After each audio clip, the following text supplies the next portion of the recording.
नमस्कार, स्वागत है आप सभी के अपने YouTube channel Shri Krishna IAS में। तो आज के इस हम वीडियो में जो कि इतिहास का अब सिलसिला चलने वाला है, जिसमें हम सभी गवर्नर जनरल, वायसराय और बंगाल के जितने भी गवर्नर हैं और गवर्नर जनरल हैं, उन सभी को एक ही वीडियो में समराइज़ करने का प्रयास करेंगे। चलिए, 1757 से और 1950 तक के जितने भी गवर्नर जनरल और वायसराय नियुक्त हुए हैं, चाहे वो कंपनी के थ्रू हो या फिर क्राउन के थ्रू हो या फिर स्वतंत्रता के बाद जो भी यहाँ के जनमानस के थ्रू हो, सभी के बारे में हम पूरी विस्तार से समझने का प्रयास करेंगे।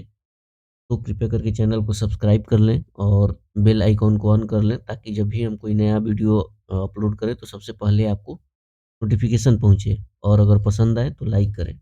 चलिए आगे बढ़ते हैं। आज के इस आधुनिक भारत के इतिहास में हम जानने का प्रयास करेंगे कंपनी के प्रशासन के बारे में और उनके प्रशासक के बारे में। तो जैसे देखिए सबसे पहले जो कंपनी आई तो उसने अपने सभी प्रांतों में गवर्नर बैठाए।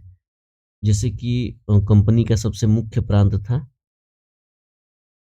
ये 3, यहाँ पे बॉम्बे प्रांत था, यहाँ पे मद्रास और फिर ये वाला बंगाल। तो 3 मुख्य प्रांत थे, तीनों अलग-अलग जगह पे गवर्नर बैठते थे। तो सबसे इम्पोर्टेंट जो था ये बंगाल का गवर्नर था, तो इसीलिए हम बंगाल के गवर्नर के बारे में पढ़ेंगे। ये दोनों उतने इम्पोर्टेंट नहीं थे। फिर बाद में इसी इम्पोर्टेंस के चलते इन दोनों के पद को इनके अधीन कर दिया जाएगा।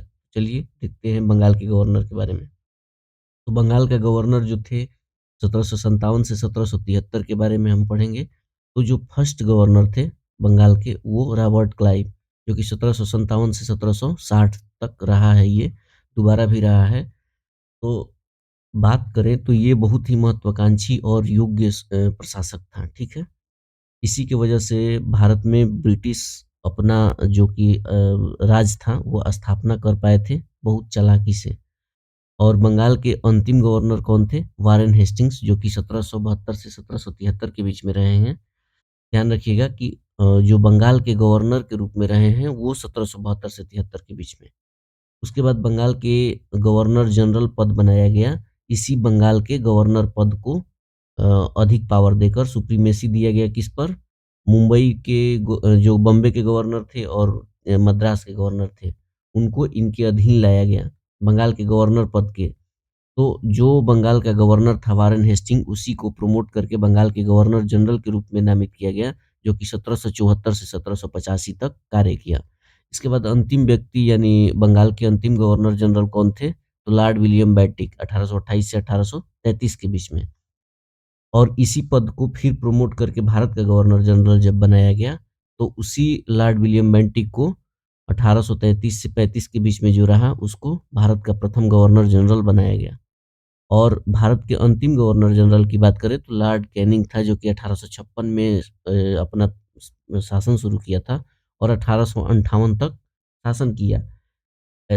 किस रूप में? भारत के गवर्नर जनरल के रूप में। चूँकि 1857 में जो भारत की प्रथम स्वतंत्रता क्रांति हुई, उसमें उसके बाद जो भारत का गवर्नर जनरल पद था वो सीधे क्राउन के हाथों चला गया और क्राउन ने अपना यहाँ पर गवर्नर जनरल हटाकर वायसराय यानी अपना प्रतिनिधि नियुक्त की।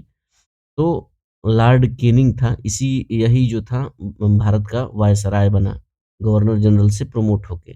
इसके बाद अंतिम गवर्नर वायसराय की बात करें तो लॉर्ड माउंटबेटन बेटन था, जो कि मार्च 1947 में नियुक्त हुआ था और 15 अगस्त 1947 तक वायसराय के पद पर था। फिर वही जब भारत स्वतंत्र हुआ तो हमने वायसराय यानी क्राउन की प्रतिनिधि हमें नहीं चाहिए था। हमें तो भारत स्वतंत्र हुआ है तो वहाँ का गवर्नर जनरल यानी प्रशासक के रूप में चाहिए था। इसी के प्रतिनिधि क्यों रहेंगे? तो स्वतंत्र भारत के गवर्नर जनरल की बात करें तो इसी लॉर्ड माउंटबेटन को प्रमोट करके 15 अगस्त 1947 से लेके जून 1948 तक बनाया गया। उसके बाद भारत के बने सी राजगोपालाचारी, एकमात्र ऐसे भारतीय थे जो गवर्नर बने और स्वतंत्र भारत के बाद बने एकमात्र भारतीय। तो प्रथम और अंतिम व्यक्ति यही बने, जो कि 21 जून 1948 से लेकर 26 जनवरी 1950 तक, जब तक हमारा संविधान लागू न हो जाए, तब तक स्वतंत्र भारत के गवर्नर जनरल के रूप में कार्यरत रहे। अब हम बारी-बारी से देखेंगे कि बंगाल के गवर्नर के बारे में। सबसे पहले रॉबर्ट क्लाइव जो कि 1757 से 60 तक हम यहाँ पे देखे हैं, 1757 से 60 तक रहा है। फिर एक बार बनता है कब? 1765 से 1767 के बीच में। तो इसने क्या-क्या कार्य किया, इसके कार्यों के बारे में हम विस्तार से देखेंगे। तो इसने बंगाल में द्वैध शासन की शुरुआत की, जिसके तहत राजस्व वसूलने, सैनिक संरक्षण, विदेशी मामले कंपनी के अधीन थे। मलाईदार जितने भी कार्य थे वो सभी कंपनी के अधीन थे, लेकिन जब शासन चलाने की बात आई, तो ये ज़िम्मेदारी जो है नवाबों के हाथ में सौंप दिया गया। क्योंकि सभी ये राजस्व वसूल कर और राजस्व अपने पास रखेंगे और नवाब जो हैं प्रशासन के लिए ज़िम्मेदार होंगे। ठीक है?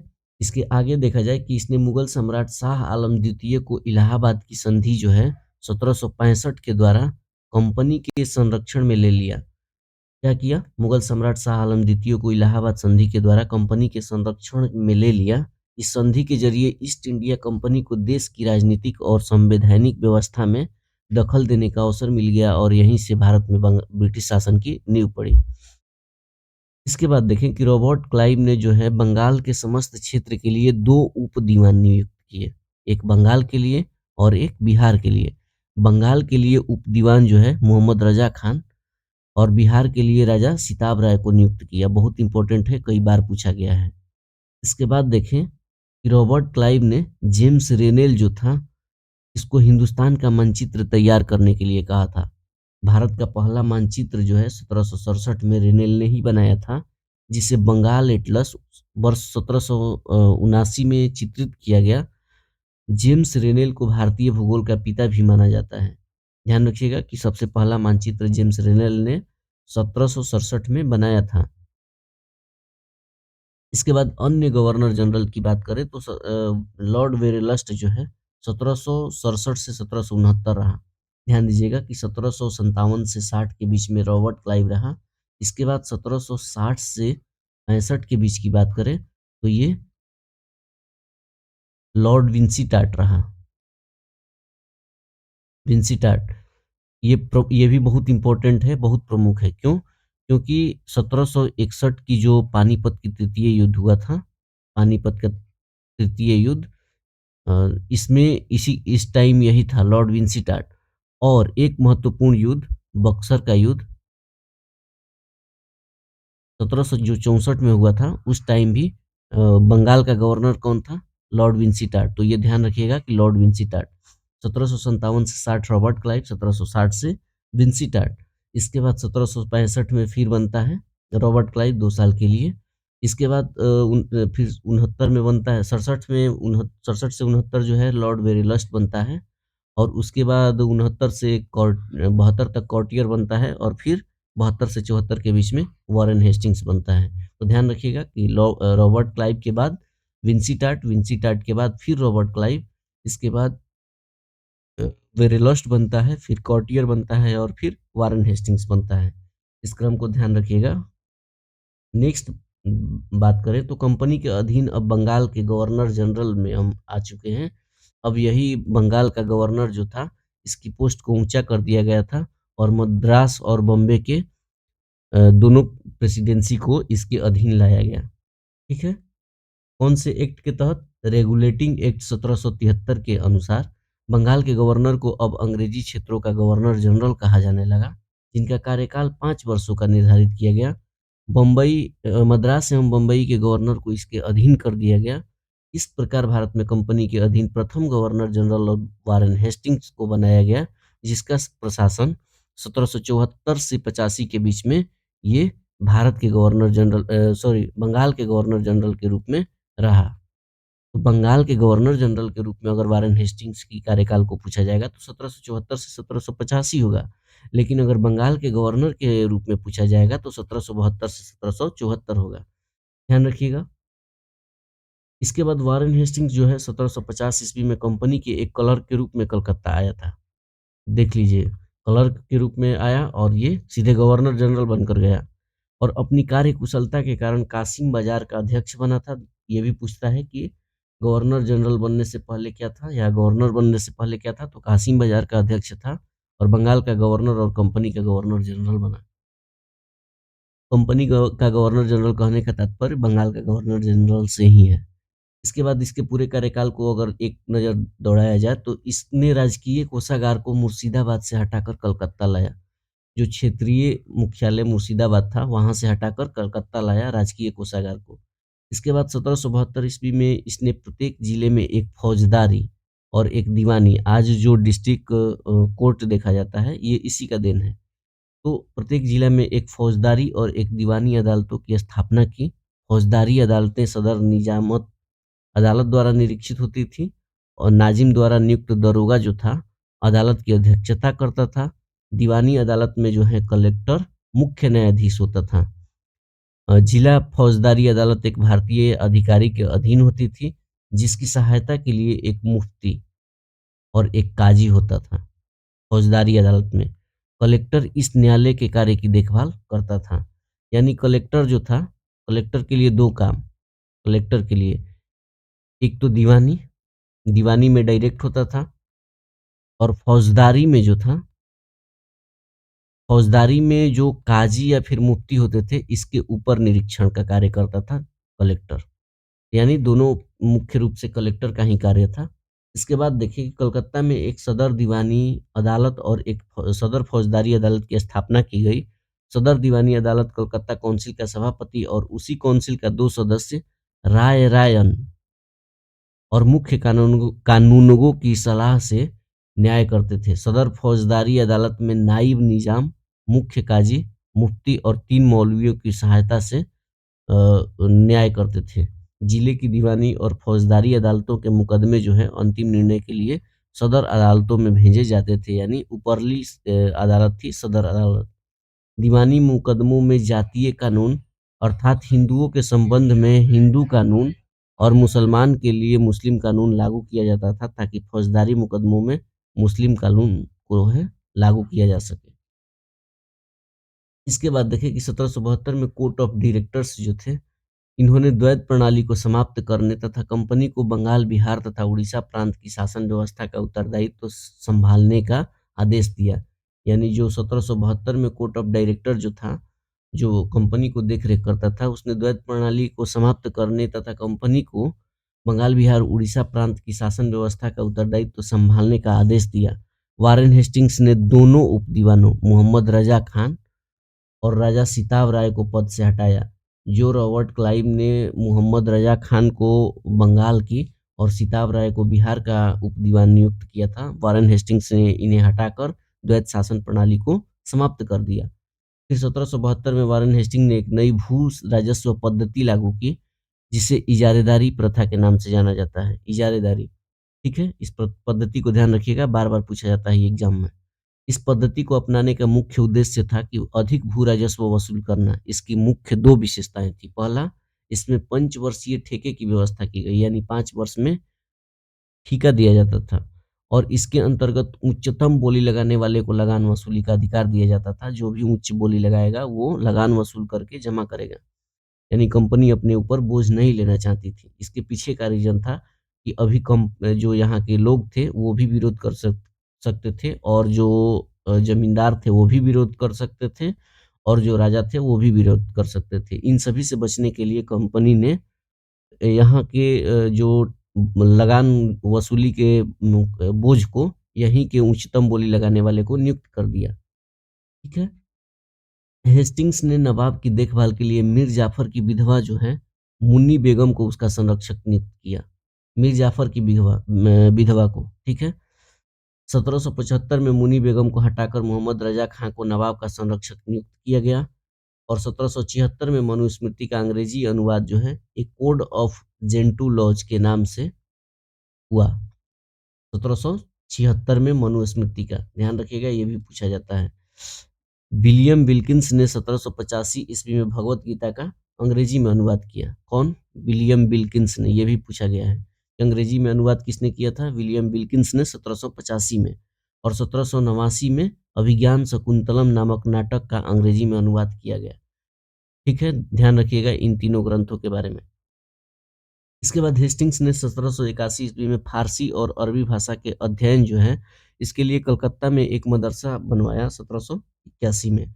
इसके पश्चात 1784 में जो है वारेन हेस्टिंग्स ने के एक सहयोगी तथा मित्र जो थे सर विलियम्स जोन्स ने प्राचीन भारत इतिहास तथा संस्कृति के अध्ययन हेतु कलकत्ता में एशियाटिक सोसाइटी ऑफ बंगाल की स्थापना की है। एशियाटिक सोसाइटी ऑफ बंगाल की स्थापना 1784 में सर विलियम्स जोन्स ने किया था। कब? कहाँ पर? कलकत्ता में। इसके बाद 1791 में ब्रिटिश रेजिडेंट जोनाथन डंकन जो हैं, उन्होंने बनारस में हिंदू कानून एवं दर्शन के अध्ययन के लिए संस्कृत कॉलेज की स्थापना की। ये सभी जो भी जितनी भी घटनाएँ हो रही हैं, स्थापना की या फिर अंग्रेजी में अनुवाद की, ये सभी वारेन हेस्टिंग्स के अंतर्गत हो रही हैं। इसके बाद देखें कि 1804 ईस्वी में बम्बई में एशियाटिक सोसाइटी और 1823 में लंदन में Asiatic society of great Britain की स्थापना हुई है।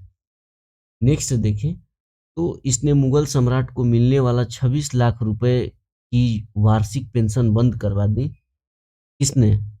वारेन हेस्टिंग्स ने। इसी के समय में 1780 ईस्वी में भारत का पहला समाचार द बंगाल गजट का प्रकाशन जेम्स ऑगस्ट हिकी ने किया था। इसी के समय में रेगुलेटिंग एक्ट के तहत 1774 ईस्वी में कलकत्ता में एक उच्चतम न्यायालय की स्थापना की गई, जिसका अधिकार क्षेत्र कलकत्ता तक था। कलकत्ता के बाहर का मुकदमा तभी सुना जाता था जब दोनों पक्ष सहमत हों। इस न्यायालय में अंग्रेजी कानून लागू होता था। इसका मुख्य न्यायाधीश जो था एलिजा इम्पे था और इसके अतिरिक्त 3 और न्यायाधीश थे, ठीक है? ध्यान रखिएगा, एलिजा इम्पे मेन था इसमें, ठीक है? जिसे 1782 में इस्तीफा देना पड़ा। हेस्टिंग्स ने बंगाली ब्राह्मण नंद कुमार पर झूठा आरोप लगाकर न्यायालय से फांसी की सजा दिलवा दी, 1782 के करीब 82 में ही। ये पूछा जाता है कि नंद कुमार को फांसी कब दिया गया? तो 1782 में। इसके बाद स्थानीय कानूनों की अलग-अलग व्याख्या से ऊपर भिन्नता को खत्म करने और समरूपता लाने के लिए 1775 में 11 पंडितों को भारतीय कानूनों का एक संकलन तैयार करने का काम सौंपा गया, जिसमें एन.बी. हॉलहेड ने इस संकलन को अंग्रेजी में अनुवाद किया। 1778 तक यूरोपीय न्यायाधीशों के लिए मुस्लिम कानूनों की एक संहिता भी तैयार कर ली गई। ठीक है? तो दोनों जो धर्म थे, उनमें एक कानून को तैयार कर लिया गया था ताकि कानूनों में लगभग-लगभग एकरूपता हो। इसके बाद प्रथम आंग्ल-मराठा युद्ध जो है 1775 से 82 के बीच में हुआ था। ध्यान रखिएगा कि प्रथम आंग्ल-मराठा युद्ध 1775 से 82 के बीच में और द्वितीय आंग्ल-मैसूर युद्ध 1780 से 84 के बीच में हुआ था। ये सभी वारेन हेस्टिंग के समय में ही लड़े गए थे। प्रथम आंग्ल-मराठा युद्ध जो है सालबाई की संधि 1782 ईस्वी से समाप्त होती है, सालबाई की संधि से, ठीक है? एवं द्वितीय आंग्ल-मैसूर युद्ध मंगलोर की संधि जो 1784 में हुआ था, इससे समाप्त हुआ। ये सभी वारेन हेस्टिंग्स ने किया है। तो देख लीजिए कितना ये भारतीय इतिहास में महत्वपूर्ण भूमिका निभाया है, ठीक है? इसके बाद पिट्स इंडिया एक्ट आया जो कि 1774 में वारेन हेस्टिंग के समय ही पारित हुआ। इस एक्ट के तहत जो है ब्रिटिश भारत के प्रशासन को नियंत्रित और संचालित करने के लिए इंग्लैंड में नियंत्रण बोर्ड की स्थापना की गई। यानी इंग्लैंड में अब एक नियंत्रण बोर्ड की स्थापना की गई पिट्स इंडिया एक्ट के तहत। पिट्स कौन थे? तो ये प्रधानमंत्री थे इंग्लैंड के। पिट्स इंडिया एक्ट 1784 के तहत भारत में ड्यूअल गवर्नमेंट जो है या फिर दोहरी सरकार की व्यवस्था लागू की गई, जिसमें एक तरफ कंपनी के डायरेक्टर्स तो दूसरी तरफ ब्रिटिश सरकार की एक बोर्ड ऑफ कंट्रोल होती थी। यानी जो ब्रिटिश सरकार के अधीन लाया गया कंपनी को। इस दोहरे नियंत्रण की व्यवस्था को हाफ लोफ सिस्टम कहा गया। नेक्स्ट है कि इसी के काल में 1772 में बोर्ड ऑफ रेवेन्यू की स्थापना भी हुई। बोर्ड ऑफ रेवेन्यू की स्थापना इसी के समय में हुई और हेस्टिंग ने संपूर्ण लगान के हिसाब की देखभाल के लिए भारतीय अधिकारी राय रायन की नियुक्ति की। रॉय टाइटल टाइटल जो है उन्हीं से मिला है। तो राय रायन की नियुक्ति की। इस पद को प्राप्त करने वाला पहला भारतीय दुर्लभ राय का पुत्र जो था राजा राज वल्लभ था।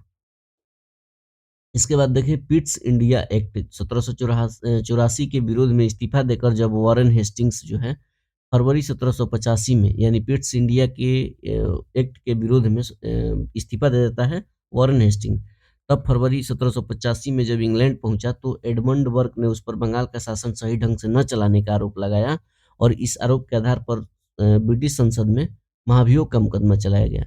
यह मुकदमा 1788 ईस्वी में शुरू हुआ जो 7 वर्षों तक चला और अंततोगत्वा 24 अप्रैल 1795 में हाउस ऑफ लॉर्ड्स ने वारेन हेस्टिंग को सभी आरोपों से मुक्त कर दिया।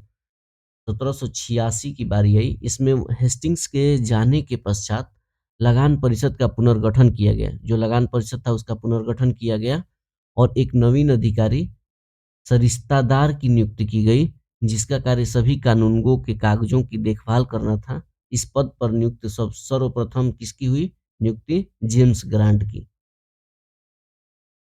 ठीक है। सुरक्षा प्रकोष्ठ की नीति जो है रिंग फेंस पॉलिसी, ये वॉरेन हेस्टिंग से रिलेटेड है, ध्यान रखिएगा, ये भी इंपॉर्टेंट है। रिंग फेंस की नीति किससे संबंधित है? वॉरेन हेस्टिंग्स से।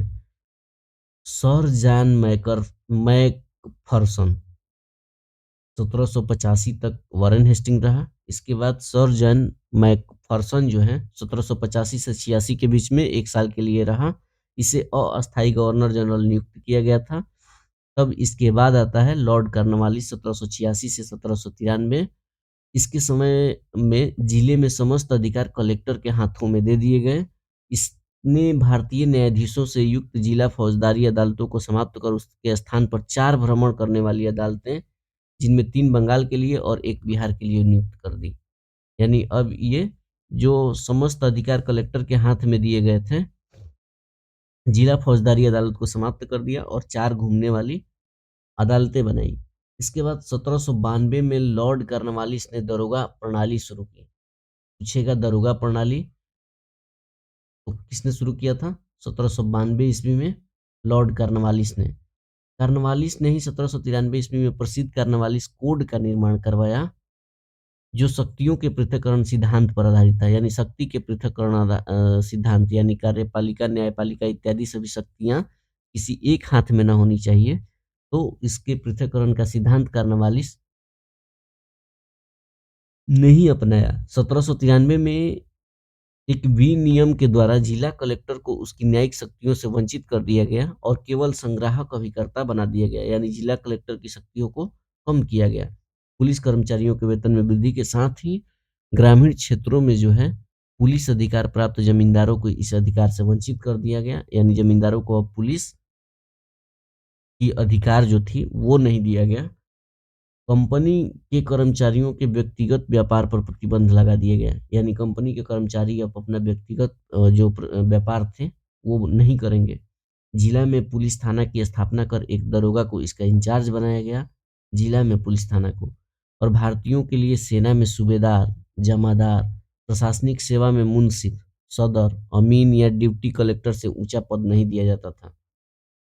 इसने 1793 ईस्वी में स्थायी बंदोबस्ती की पद्धति लागू की, जिसके तहत जमींदारों को अब भू राजस्व का लगभग 90% यानी 10/11 भाग कंपनी को तथा लगभग 10% यानी 1/11 भाग अपने पास रखना था।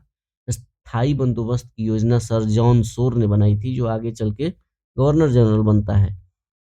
इसे बिहार, बंगाल, उड़ीसा, बनारस एवं मद्रास के उत्तरी जिलों में लागू की गई। इसमें जमींदार भू राजस्व की दर तय करने के लिए स्वतंत्र थे। इसमें नियत तिथि पर राजस्व का भुगतान नहीं करने पर जमींदार को उसकी जमींदारी से हटा दिया जाता था। यानी वंशानुगत तो थी, लेकिन पार्श्व वंशानुगत थी। कुछ कानून और नियम थे। भू राजस्व वसूलने के अन्य 2 व्यवस्थाएं रैयतवाड़ी एवं महालवाड़ी थी। रैयतवाड़ी व्यवस्था के अंतर्गत बात करें तो इसमें किसान जो थे व्यक्तिगत रूप से लगान देने के लिए लगान देने के लिए जिम्मेदार थे। भारत की 51% भूमि यानी आधा से ज़्यादा भूमि पर यही लागू था रैयतवाड़ी। 1792 ईस्वी में रैयतवाड़ी व्यवस्था जो है कर्नाटक के बारामहल जिले में पहली बार कर्नल रीड, ध्यान रखिएगा ये सब नाम जो हम रेड कलर से मार्किंग कर रहे हैं, तो कर्नल रीड द्वारा लागू किया गया। और 1820 में यह व्यवस्था मद्रास में लागू कर दी गई और इसे सुचारू रूप से चलाने के लिए मुनरो मुनरो जो मद्रास का गवर्नर नियुक्त कर दिया गया मुनरो को इसको लागू करने के लिए। 1825 ईस्वी में यह व्यवस्था मुंबई में भी लागू कर दी गई 1825 में, तथा 1858 तक यह व्यवस्था संपूर्ण दक्कन और अन्य क्षेत्रों में लागू कर दी गई। इस व्यवस्था का मुख्य विशेषता निम्न है कि सरकार और किसानों के बीच में कोई बिचौलिया वर्ग नहीं था। डायरेक्ट किसान जाकर अपना लगान देते थे और भूमि का स्वामित्व जो है किसानों को दिया गया, जिससे वो भूमि पर का क्रय विक्रय भी कर सकते थे और गिरवी भी रख सकते थे। लगान की अदायगी न होने पर भूमि जब्त की जाती थी और लगान अदायगी की प्रत्येक 30 वर्ष बाद पुनर्समीक्षा करने की व्यवस्था की गई और राजस्व के रूप में किसानों की उपज का 1/2 भाग देना था, जो कि धन के रूप में देना होता था। इसके बाद एक नई व्यवस्था जो कि महालवाड़ी व्यवस्था थी। महल शब्द से तात्पर्य है जागीर अथवा गाँव, यानी इसमें गाँव के मुखिया को जिम्मेदार बताया गया ताकि आप पूरे गाँव से लगान को वसूल करके और अंग्रेजों तक पहुँचाना था। इस पद्धति में सरकार ने राजस्व के लिए कृषकों से सीधा संपर्क नहीं किया, बल्कि गाँव के मुखिया यानी लंबरदार को राजस्व वसूली का आधार बनाया। 1822 ईस्वी में यह व्यवस्था जो है प्रारंभ की गई। यह व्यवस्था गंगा की घाटी, आधुनिक पश्चिमी यूपी, मध्य भारत के कुछ भाग यानी आधुनिक मध्य प्रदेश के कुछ भाग, तत्कालीन संपूर्ण पंजाब में लागू की गई। इस व्यवस्था में पहली बार लगान तय करने के लिए मानचित्र का प्रयोग किया गया, ध्यान रखिएगा, और पंजियों का प्रयोग किया गया। इस व्यवस्था का जन्मदाता जो है हॉल्ट मैकेंजी हुए। 1833 ईस्वी में मार्टिन बर्ड तथा जेम्स टॉमसन के बंदोबस्त में यह अपने सबसे अच्छे रूप में सामने आई। यानी सबसे बढ़िया व्यवस्था था महलवाड़ी, इन सभी में कंपेयर टू में इससे अस्थाई बंदोबस्त रैयतवाड़ी इन दोनों से बढ़िया व्यवस्था था। प्रारंभ में इस व्यवस्था में लगान उत्पादन का 2/3 भाग था। बाद में इसे घटाकर उत्पादन का आधा भाग कर दिया गया, यानी 50%। नेक्स्ट देखा जाए कि अब यहाँ पे भू राजस्व संग्रह करने की विधियां हैं, तो 19% पर जमींदारी व्यवस्था लागू थी, जिसे अस्थाई बंदोबस्ती भी कहा जाता है। स्थाई बंदोबस्ती ये मतलब कि जमींदार वसूली करते थे और इसके योजनाकार कौन थे? लॉर्ड कॉर्नवालिस और जॉन शोर थे। रैयतवाड़ी 51% भूमि पर लागू था और इसमें किसान अपना लगान स्वयं देने के लिए जिम्मेदार थे। इसमें रीड और थॉमस मुनरो जो थे योजना का प्रतिपादन किए थे। महालवाड़ी की बात करें तो ये 30% भूमि पर लागू था। इसमें मुखिया या लंबरदार जो गांव का होता था वो लगान जमा करते थे पूरे गांव से वसूली करके। इसके बाद हॉल्ट मैकेंजी इसके योजनाकार थे। कार्नवालिस को जो भारत में नागरिक सेवा का जनक माना जाता है, कार्नवालिस को, ये भी ध्यान रखिएगा। इसके बाद बात करें सर जॉन शोर, यानी 1793 से 1798 के बीच में आए। इसने अहस्तक्षेप की नीति अपनाई। इसी के कार्यकाल के दौरान 1795 ईस्वी में बंगाल नियम 21 के तहत नवजात कन्याओं की हत्या किए जाने वाले को बाकी हत्याओं के समान ही अपराध घोषित कर दिया गया। यानी ये जो सर जॉन शोर है, पहला तो है कि अहस्तक्षेप की इसकी नीति है और दूसरा है कि जो नवजात कन्या है उनकी हत्या पर रोक लगाता है, अपराध घोषित किया है। लॉर्ड वेलेजली की बात करें तो 1798 से 1805 के बीच में आया है। ये भी इम्पोर्टेंट साबित होता है भारतीय इतिहास में। इसने सहायक संधि की पद्धति शुरू की। भारत में सहायक संधि का प्रयोग वेलेजली से पूर्व जो है फ्रांसीसी गवर्नर डुप्ले था, इसने शुरू कर चुका था। ये इसी को आगे बढ़ाया। तो सहायक संधि करने वाले जो राज्य हैं कौन-कौन थे ये पूछा जाता है। तो एक ट्रिक याद रखिएगा अभी वर्तमान के लिए, एचएमटी जो है, एच से हैदराबाद, एम से मैसूर और टी से तंजौर, ये लगातार शुरुआती हैं। तो हैदराबाद को सबसे पहली बार सहायक संधि 1798 ईस्वी में इसके तहत मिला लिया गया और मैसूर जो है 1799 में, तंजौर जो है ये अक्टूबर 1799 में, यानी मैसूर के बाद तंजावुर को मिलाया गया। फिर अवध 1801 में, पेशवा जो है, पेशवा को 1802 में, बरार और जो भोसले थे उनको 1803 में, सिंधिया को 1804 में, जोधपुर को 1818 में, जयपुर को 1818 में, मच्छेरी को 1818 में, बूंदी को 1818 में और फिर भरतपुर को 1818 में। इन सभी को मिला लिया गया सहायक संधि के द्वारा। किसके द्वारा? वेलिजली के सहायक संधि। इसके बाद बात करें तो इंदौर के होलकरों ने सहायक संधि स्वीकार नहीं की। टीपू सुल्तान जो है चौथे आंग्ल मैसूर युद्ध में मारा गया 1799 में, मारा गया और इससे मैसूर से भी सहायक संधि और साइन करवा लिया उसके वास्तविक राजा कृष्णराज जो थे उनसे। नेक्स्ट है कि इसके शासनकाल के दौरान 1804 ईस्वी में नियम 3 के तहत अंतर्गत शिशु वध को बाकी हत्या की तरह ही मानते हुए दंड का प्रावधान किया गया। एक तरफ तो बहुत कड़े प्रावधान जो कि अनैतिक थे और अन्याय भरे थे, तो दूसरी तरफ एक न्याय भरे भी कार्य और जो नैतिक भरे कार्य वो भी करते थे ये लोग। जैसे कि शिशु वध को रोकना और नवजात कन्या के वध को रोकना, ये आगे चलकर परिलक्षित होता है। इसके बाद देखें कि इसी ने 10 जुलाई 1800 में नागरिक सेवा में भर्ती किए गए युवकों को प्रशिक्षित करने के लिए फोर्ट विलियम कॉलेज की स्थापना की। ये बहुत बार पूछा गया है, कब किया है? 1800 में नागरिक सेवा में भर्ती किए गए युवकों को प्रशिक्षित करने के लिए। इसके बाद 1854 तक अंग्रेजों को भारतीय शिक्षाओं भाषाओं की शिक्षा देने के लिए चलता रहा ये 1854 तक। 1806 में भारत भेजे जाने वाले प्रशासकीय अधिकारियों की शिक्षा और प्रशिक्षण के लिए इंग्लैंड में हेवेलरी में एक ईस्ट इंडिया कॉलेज खोला गया, जहां नवयुवक प्रशासकीय अधिकारियों को 2 वर्ष का प्रशिक्षण देने के लिए व्यवस्था की गई। कहाँ पर? इंग्लैंड में। और बाकी भारत में जो नागरिक सेवा में भर्ती किए गए युवक को प्रशिक्षित देने के लिए फोर्ट विलियम कॉलेज की स्थापना कब किया गया था? 1800 ईस्वी में, ध्यान रखिएगा। इसने स्वयं को बंगाल का शेर कहा करता था, बहुत इंपॉर्टेंट है, अपने से कहा करता था।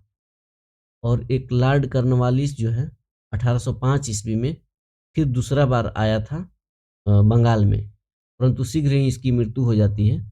और ठीक है, इसकी मृत्यु हो जाती है यहीं पे, और गाजीपुर में दफनाया भी जाता है।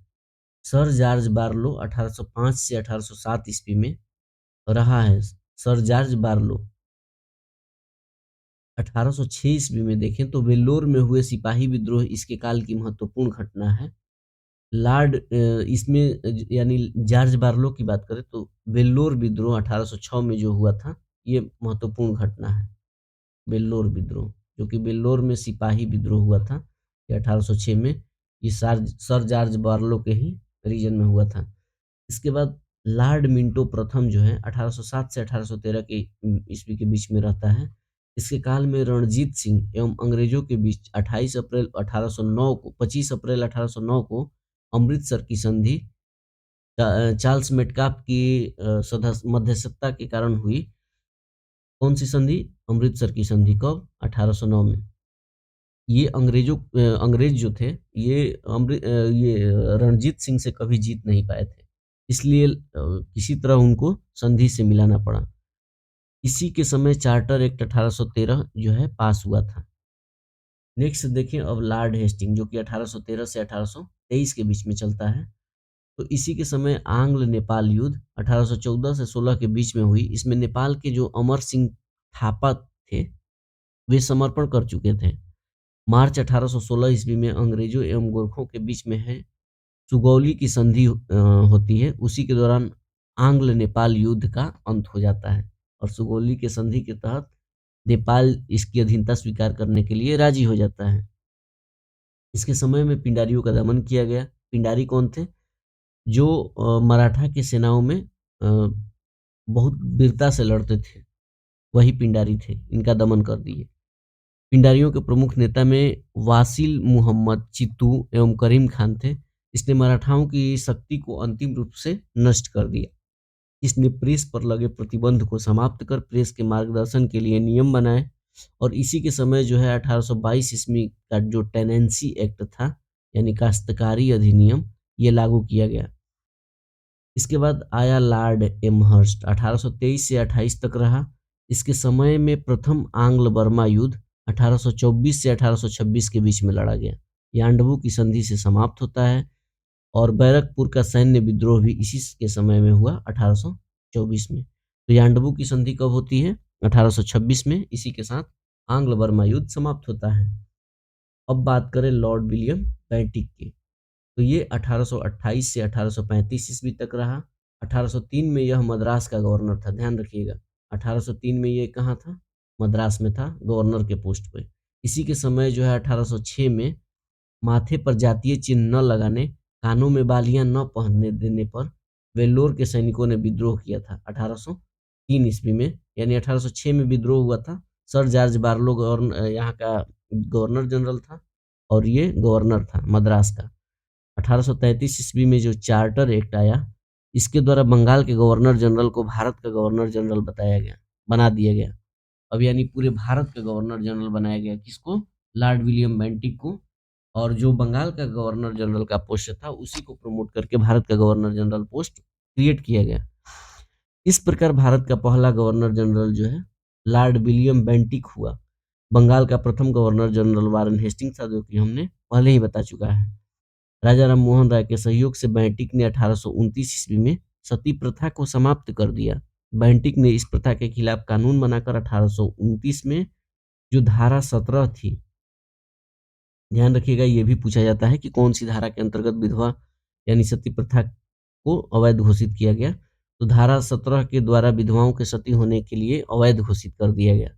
अकबर और मराठा पेशवाओं ने भी सती प्रथा पर रोक लगाने का प्रयास किया था। ऐसा नहीं था कि ये पहला थे, इनसे बहुत पहले मराठाओं के जो पेशवा थे या फिर अकबर थे, जो सम्राट अकबर, उसने भी प्रयास किया था। लेकिन इतने दिनों से चली आ रही रूढ़िवादिता को खत्म करने में थोड़ा सा टाइम लगता है। बेंटिक ने कर्नल स्लीमेन की सहायता से, कर्नल स्लीमेन, ध्यान रखिएगा ये नाम, इसकी सहायता से 1830 ईस्वी तक ठगी प्रथा को समाप्त कर दिया। ठग देवी काली की जो जो होते थे, वो काली देवी की पूजा करते थे। और सन 1835 ईस्वी में बेंटिक ने कलकत्ता में कलकत्ता मेडिकल कॉलेज की स्थापना की थी। यानी बेंटिक भी भारत के लिए बहुत प्रमुख साबित हुआ। इसी के समय मैकाले की अनुशंसा पर अंग्रेजी को शिक्षा का माध्यम बनाया गया और मैकाले की अध्यक्षता वाले लॉ कमीशन यानी विधि आयोग ने कानूनों के कोडीकरण का प्रयास किया। यानी कानून का कोडीकरण हो, इसका प्रयास किया गया। ठीक है। भारतीय शिक्षा पर मैकाले का कार्यवृत्त 1835 ईस्वी को भारत में पाश्चात्य शिक्षा का प्रारंभ माना जाता है। बेंटिक ने 1831 ईस्वी में जो है मैसूर तथा 1834 ईस्वी में कुर्ग तथा मध्य कुर्ग को हड़प लिया। इसके बाद इसने भारतीयों को उत्तरदायी पदों पर नियुक्त किया।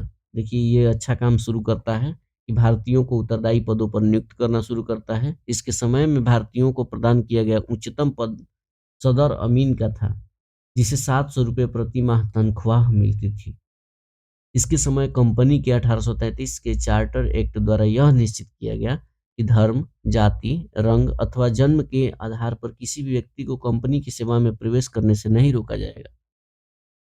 इसने शिशु बालिका की हत्या पर भी प्रतिबंध लगाया। बहुत इंपॉर्टेंट है, शिशु बालिका के हत्या पर भी प्रतिबंध लगाया था किसने? लॉर्ड विलियम बेंटिक ने। नेक्स्ट चलते हैं चार्ल्स मेटकाफ की ओर। तो ये 1 साल के लिए रहा है, 1835 से 1836।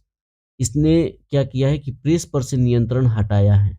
बहुत इंपॉर्टेंट है, प्रेस पर से नियंत्रण हटाया है किसने? Charles Metcalfe. इसलिए इसे भारतीय प्रेस का मुक्तिदाता भी कहा जाता है। अगला है लॉर्ड आकलैंड, 1836 से 42 के बीच में रहता है। इसने अफगानिस्तान में दोस्त मोहम्मद खान को हटाकर शाह शुजा को सत्ता में लाने की कोशिश की। कहाँ पर? अफगानिस्तान में, जो कि ब्रिटिश समर्थक था। कौन? शाह शुजा। यह प्रयास प्रथम आंग्ल अफगान युद्ध 1838 से 42 का कारण बना, जो ब्रिटिशों के लिए एक बड़ी विफलता साबित हुआ। यानी अफगान से हार गए ब्रिटिश। इसने तीर्थ यात्रा कर को समाप्त कर दिया और धार्मिक निधियों पर सरकारी नियंत्रण खत्म किया।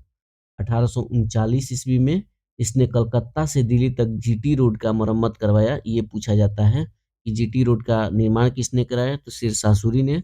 और मरम्मत किसने कराया? तो ऑकलैंड ने। इसके बाद इसी के समय में भारतीय विद्यार्थियों की डॉक्टरी की शिक्षा हेतु विदेश जाने की अनुमति ब्रिटिश संसद ने प्राप्त की।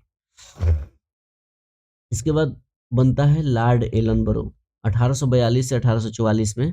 यह प्रथम आंग्ल अफगान युद्ध इसी के समय में समाप्त होता है। अफगान से ये लोग हार चुके हैं। इसके बाद सिंध को अगस्त 1843 ईस्वी में पूर्ण रूप से ब्रिटिश साम्राज्य में मिला लिया गया। सिंध विजय के विषय में नेपियर ने, चार्ल्स नेपियर जो था, उसने कहा है कि वह अफगानी तूफान की पूंछ थी। यानी जब अफगान हारते हैं ये लोग, कौन? अंग्रेज, तो उसके बदले में छोटा सा सिंध जीत कर अपने आप को सेटिस्फेक्शन महसूस कराते हैं और लोगों के सामने यह परोसते हैं कि हमने एक हारा है तो एक जीता भी है। तो इसी बारे में कहा है कि वह अफगानी तूफान की एक पूंछ थी। दास प्रथा का उन्मूलन इसी के समय में हुआ।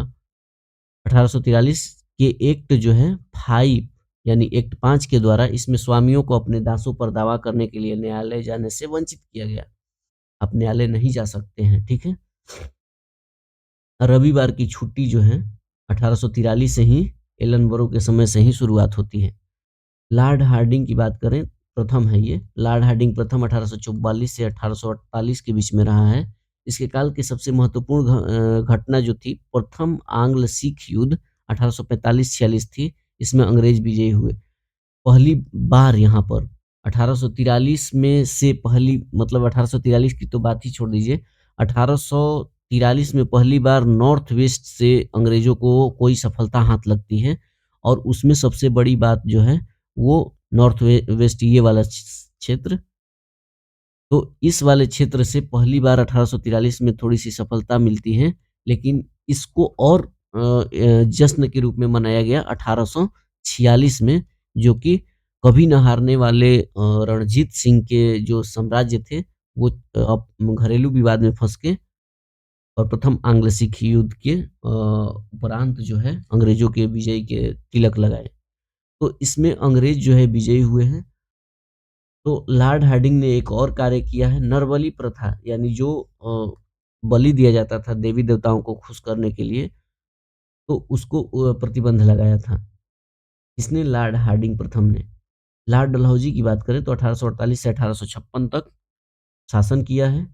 द्वितीय आंग्ल-सिख युद्ध 1848 से 1849 लॉर्ड डलहौजी के काल में ही हुआ तथा पंजाब का ब्रिटिश शासन में विलय कर दिया लॉर्ड डलहौजी 1849 में।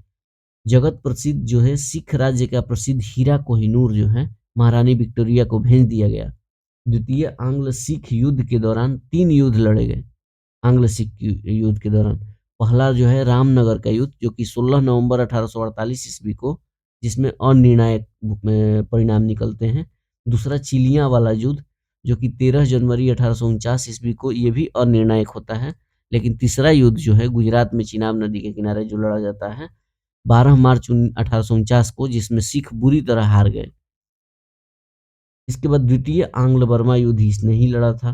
1852 ईस्वी में लोअर बर्मा और पीगू को अंग्रेजी राज्य में मिला देता है और डलहौजी ने सिक्किम पर 2 अंग्रेज डॉक्टरों के साथ दुर्व्यवहार का आरोप लगाकर सन 1850 ईस्वी में उस पर भी अधिकार कर लिया, यानी सिक्किम को भी मिला लिया। अब जितने भी भारत के बाहर राज्य थे सबको मिला लिया गया।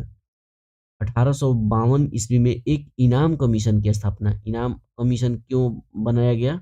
इसका उद्देश्य था भूमि कर जो रहित हैं, उन जागीरों का पता करना, उन्हें छीनना। ठीक है, भूमि सुधार से मान लीजिएगा इनाम है, पूछा जाता है भूमि सुधार से। इसके बाद डलहौजी का शासनकाल उसे उसके जो है व्यपगत सिद्धांत यानी डॉक्ट्रिन ऑफ लैप्स के कारण अधिक याद किया जाता है। यानी किसी न किसी कारण को जवाबदेह बनाकर और उसके राजाओं से छीन लेना और अपने अंग्रेजी शासन में मिला लेना। इस नीति के तहत अंग्रेजी साम्राज्य में विलय किए गए राज्य जो थे, सर्वप्रथम सतारा था, जो कि 1848 ईस्वी में। इसके बाद जैतपुर, बुंदेलखंड, संभलपुर इत्यादि सभी 1849 ईस्वी में। बघाट जो हिमाचल प्रदेश का था 1850 ईस्वी में। उदयपुर 1852 ईस्वी में। झांसी 1853 में। नागपुर 1854 ईस्वी में और 1856 ईस्वी में जो है अवध को कुशासन का आरोप लगाकर अंग्रेजी राज्य में मिला लिया गया। उस समय अवध का नवाब जो थे वाजिद अली शाह थे। 18वीं शताब्दी में अवध राज्य का संस्थापक सआदत खां था। 1856 ईस्वी में इसने तोप खाने के मुख्यालय को कलकत्ता से जो है मेरठ स्थानांतरित किया और सेना का मुख्यालय शिमला में स्थापित किया। तोप खाने के मुख्यालय पहले कहाँ था? कलकत्ता। अब वहां से मेरठ स्थानांतरित कर दिया और सेना का जो मुख्यालय है वो शिमला में स्थापित कर दिया। शिक्षा माने विकेंद्रीकरण किया। इसके बाद शिक्षा संबंधी सुधारों में डलहौजी ने 1854 ईस्वी के वुड डिस्पैच को लागू किया। शिक्षा सुधार के लिए वुड डिस्पैच को लागू किया। इसके अनुसार जिलों में एंग्लो वर्नाकुलर स्कूल, जिला में आंग्ल वर्नाकुलर स्कूल, प्रमुख नगरों में सरकारी कॉलेज एवं लॉर्ड कैनिंग के समय में 1857 ईस्वी में तीनों प्रेसिडेंसी में जो है और कलकत्ता, मद्रास और बम्बई में एक-एक यूनिवर्सिटीज स्थापित की गई। साथ ही प्रत्येक प्रदेश में एक शिक्षा निदेशक यानी जो एजुकेशन डायरेक्टर भी नियुक्त किए गए। डलहौजी को भारत में रेलवे का जनक भी माना जाता है। 1853 में तो रेलवे का जनक माना जाता है। इसी के समय भारत में पहली बार 16 अप्रैल 1853 ईस्वी को बम्बई से ठाणे के बीच में 34 किलोमीटर प्रथम रेल चलाई गई और 1854 में नया पोस्ट ऑफिस एक्ट पारित हुआ। भारत में पहली बार डाक टिकट का प्रचलन प्रारंभ हुआ इसी के टाइम में। इसने पृथक रूप से भारत में पहली बार सार्वजनिक निर्माण विभाग यानी पब्लिक वर्क डिपार्टमेंट जो है पीडब्ल्यूडी, इसी के टाइम में शुरुआत हुआ है। 1854 में एक स्वतंत्र विभाग के रूप में लोक सेवा विभाग की भी स्थापना की गई। यानी बहुत सारे पृथक-पृथक विभाग जो इम्पोर्टेंट आज तक चले आ रहे हैं, उनका नींव जो है लॉर्ड डलहौजी के शासनकाल में ही हुआ। इसी के समय में 1853 ईस्वी में कलकत्ता एवं आगरा के बीच में पहली बार बिजली से संचालित तार सेवा की शुरुआत हुई। इसने शिमला को ग्रीष्मकालीन राजधानी भी बनाया। गर्मी के टाइम में शिमला राजधानी हो जाता। 1853 के चार्टर एक्ट के द्वारा कंपनी के संचालक मंडल से कंपनी के प्रशासनिक अधिकारियों की नियुक्ति का अधिकार वापस ले लिया गया और 1853 से ही अधिकारियों की नियुक्ति के लिए प्रतियोगिता परीक्षा, ध्यान रखिएगा कि 1853 से जो कंपनी के अधिकारियों थे, उनकी नियुक्ति जो है प्रतियोगिता परीक्षा के व्यवस्था से होती थी और उसके लिए उम्र सीमा 1823 वर्ष की रखी गई थी। नेक्स्ट है कि पहले जो थे सत्येंद्र नाथ टैगोर पहले भारतीय थे जिन्होंने 1863 ईस्वी में लंदन में हुई सिविल सेवा परीक्षा में सफलता प्राप्त की थी और 1922 ईस्वी में इलाहाबाद जो है भारत में है तथा लंदन, दोनों स्थानों पर साथ-साथ सिविल सेवा परीक्षा का आयोजन किया जाने लगा। यानी 1922 से भारत में पहली बार सिविल सेवा की परीक्षा शुरुआत की जाने लगी।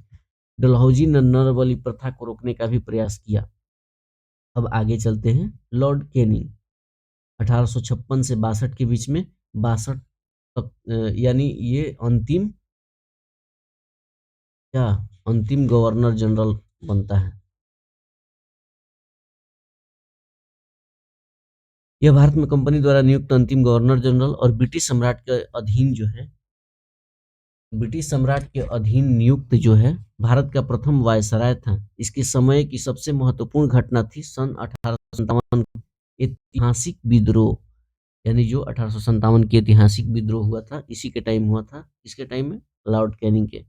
इस विद्रोह के बाद प्रशासनिक सुधार के अंतर्गत भारत का शासन जो है कंपनी के हाथों से सीधे ब्रिटिश सरकार के नियंत्रण में ले लिया गया और ब्रिटिश संसद में भारतीय उच्च न्यायालय अधिनियम 1861 में पेश किया गया और इसी वर्ष इसे पारित भी कर दिया गया। इस अधिनियम के तहत ब्रिटिश क्राउन जो है उसको भारत में आवश्यकता अनुसार उच्च न्यायालय स्थापित करने का अधिकार मिल गया और पुरानी सुप्रीम कोर्ट और सदर अदालतों को समाप्त कर दिया, जो कि और कलकत्ता, मद्रास तथा मुंबई में एक-एक उच्च न्यायालय की स्थापना कर दी गई। ध्यान रखिएगा कि कलकत्ता में और मुंबई में जो उच्च न्यायालय की स्थापना की गई थी 1862 ईस्वी में, वो इसी के टाइम में हुआ था। फिर इसके बाद 1866 में आगरा में एक उच्च न्यायालय की स्थापना की गई, जिसे 1875 में इलाहाबाद स्थानांतरित कर दिया गया। कैनिंग के समय में ही 1856 ईस्वी में विधवा पुनर्विवाह अधिनियम स्वतंत्र रूप से लागू हुआ। कैनिंग के समय में 1856 में विधवा पुनर्विवाह अधिनियम के नियम जो है 15वां था। इसके द्वारा विधवा विवाह को वैध करार देते हुए पैदा होने वाले बच्चे को वैध माना गया और भारत में पहला कानूनी विवाह जो है कोलकाता में 7 दिसंबर 1856 में ईश्वर चंद्र विद्यासागर की प्रेरणा और देखरेख में संपन्न हुआ। विधवा विवाह में ईश्वर चंद्र विद्यासागर मुख्य भूमिका में होते थे।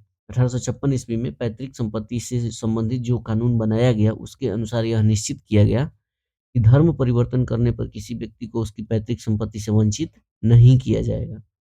1857 ईस्वी में कैनिंग के समय ही महालेखा परीक्षक पद का सृजन किया गया, जो स्वतंत्रता के बाद सीएजी बना। ध्यान रखिएगा, सीएजी पद जो है ये किसके टाइम में आया था? कैनिंग के टाइम में। भारत शासन अधिनियम 1858 के तहत मुगल सम्राट के पद को समाप्त कर दिया गया और उन्हें एक पेंशनर बना दिया गया, सॉरी, रंगून भेजा गया। नोट है जो कि 1857 तक भारतीय उपमहाद्वीप के 63% भूभाग और 78% आबादी पर कंपनी का सीधा शासन स्थापित हो चुका था 1857 तक। और मैकाले द्वारा प्रारूपित जो दंड संहिता थी उसको 1858 में कानून में बदल दिया गया और 1859 ईस्वी में अपराध विधान संहिता लागू की गई। व्यक्तिगत सिद्धांत यानी राज्य विलय नीति को समाप्त कर दिया गया। जब 1857 की क्रांति होती है उसके बाद के सभी फैसले होते हैं उससे प्रेरित होकर लागू किया जाता है। 1861 ईस्वी में इंडियन काउंसिल एक्ट पारित हुआ तथा पोर्टफोलियो प्रणाली भी लागू की गई। सर अलेक्जेंडर कनिंघम ने वायसराय कैनिंग की सहायता से 1861 ईस्वी में आधुनिक भारतीय पुरातत्व सर्वेक्षण स्थापना की। इसके बाद हम पढ़ते हैं अब वायसराय। इसके बाद हम पढ़ेंगे वायसराय।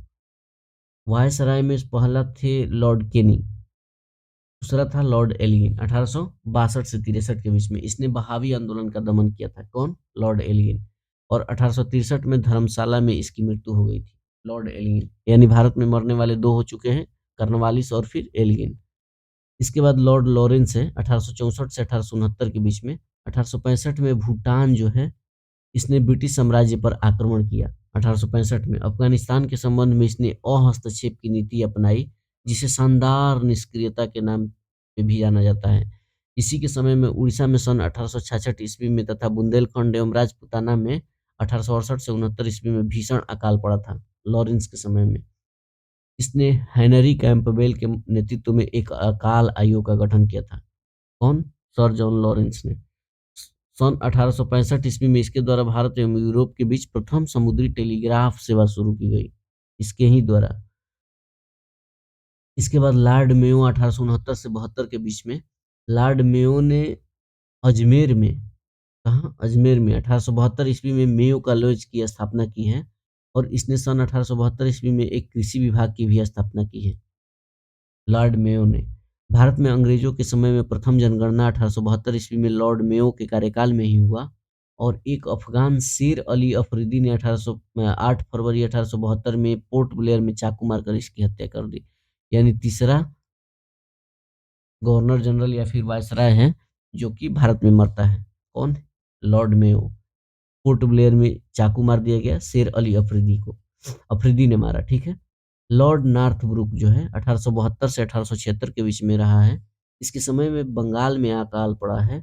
और जो बड़ौदा के मल्हार राव गायकवाड़ थे, उनको भ्रष्टाचार के आरोप में पदच्युत कर मद्रास भेजा है। और नॉर्थब्रुक ने यह घोषणा की कि मेरा उद्देश्य करों को हटाना तथा अनावश्यक वैधानिक कार्यवाहियों को बंद करना है। इसी के समय में 1873 में अमृतसर में सिंह सभा आंदोलन हुआ है, सिंह सभा। इसी के समय में सुएज नहर खुल जाने से भारत एवं ब्रिटेन के बीच में व्यापार में वृद्धि होती है। लॉर्ड लीटन की बात करें तो 1876 से 80 के बीच में रहता है। यह एक प्रसिद्ध उपन्यासकार, निबंध लेखक एवं साहित्यकार था। साहित्य कथा में इसने ओवेन मेरिडिथ जो है, इसके नाम से जाना जाता था साहित्य के लिए, ओवेन मेरिडिथ। इसके समय में बम्बई, मद्रास, हैदराबाद, पंजाब, मध्य भारत आदि में भयानक अकाल पड़ा। लीटन ने रिचर्ड स्ट्रैची की अध्यक्षता में 1878 में एक अकाल आयोग की नियुक्ति की। 1 जनवरी 1877 को ब्रिटेन की महारानी विक्टोरिया कैसर ए हिंद की उपाधि से सम्मानित करने के लिए दिल्ली दरबार का आयोजन किया गया। महारानी विक्टोरिया को कैसर ए हिंद की उपाधि प्रदान की गई। 1877 में दिल्ली दरबार का आयोजन किया गया। उस समय कौन शासक था? Lord Lytton. इसके बाद मार्च 1878 ईस्वी में लीटन ने भारतीय समाचार पत्र अधिनियम वर्नाकुलर प्रेस एक्ट पारित कर भारतीय समाचार पत्रों पर कठोर प्रतिबंध लगाया। कौन? Lord Lytton. लीटन। इस कानून में प्रावधान था कि अगर किसी अखबार में कोई आपत्तिजनक चीज छपती है तो सरकार उसकी प्रिंटिंग प्रेस सहित सारी संपत्ति जब्त कर सकती है। इसके बाद सोम प्रकाश जो है एक बंगाली भाषा का साप्ताहिक समाचार पत्र था, जिसका प्रकाशन द्वारिकानाथ विद्याभूषण के संपादन में 15 नवंबर 1858 को शुरू हुआ था। ईश्वर चंद्र विद्यासागर ने इस पत्रिका के प्रकाशन का प्रस्ताव रखा। बाद में मोहनलाल विद्यावागीश और शिवनाथ शास्त्री ने भी कुछ समय के लिए इसका संपादन संभाला था।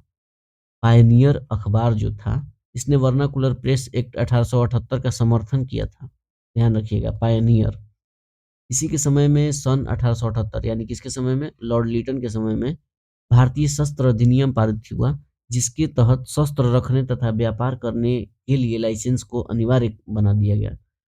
फिर इसने सिविल सेवा प्रतियोगिता परीक्षा में प्रवेश की अधिकतम आयु को 21 वर्ष से घटाकर 19 वर्ष कर दी। और 1857 में सिविल सेवा परीक्षा में सम्मिलित होने वाले 23 वर्ष जो आयु निर्धारित की गई, 1859 में आयु को सीमा को घटाकर 22 वर्ष और 1866 में इसको घटाकर 21 वर्ष कर दिया गया। लीटन ने अलीगढ़ में एक मुस्लिम एंग्लो प्राच्य महाविद्यालय की स्थापना की। नेक्स्ट है रिपन के बारे में पढ़ते हैं। प्रधानमंत्री जो ग्लैड स्टोन थे, इनके परामर्श पर रिपन ने सर्वप्रथम समाचार पत्रों की स्वतंत्रता को बहाल करते हुए सन 1882 ईस्वी में वर्नाकुलर प्रेस एक्ट को समाप्त कर दिया। कौन? रिपन। लागू किसने किया था? लिटन। भारतीय भाषाओं में प्रकाशित होने वाले समाचार पत्रों को भी वही सुविधाएं दी गई जो अन्य समाचार पत्रों को प्राप्त थी। इसने सिविल सेवा में प्रवेश की अधिकतम आयु को 19 वर्ष से बढ़ाकर 21 वर्ष कर दिया। इसने स्थानीय स्वशासन की शुरुआत की। इम्पोर्टेंट है। स्थानीय स्वशासन की शुरुआत की।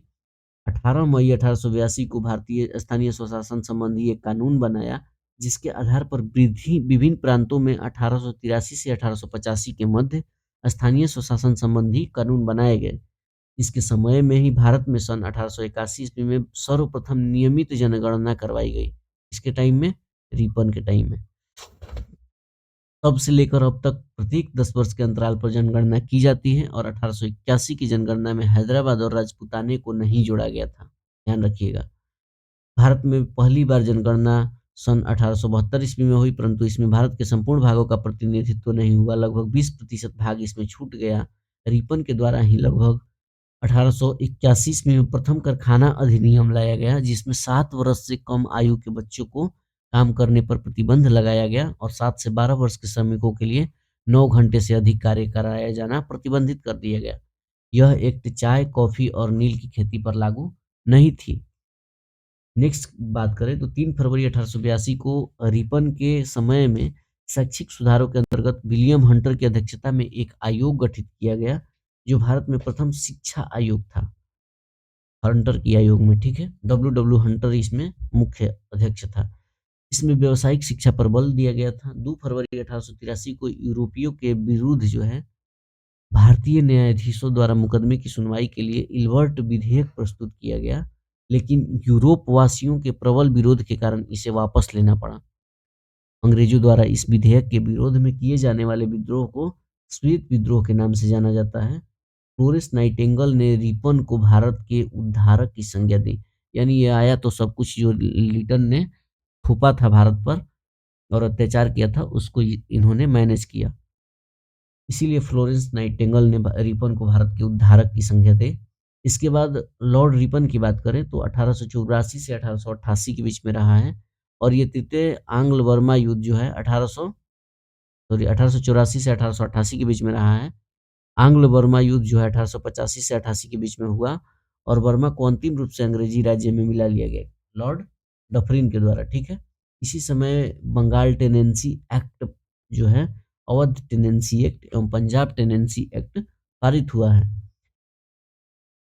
इसके समय की सबसे महत्वपूर्ण घटना है 28 दिसंबर 1885, भारतीय राष्ट्रीय कांग्रेस की स्थापना मुंबई में एलन एक्टिवियम ह्यूम के द्वारा किया गया।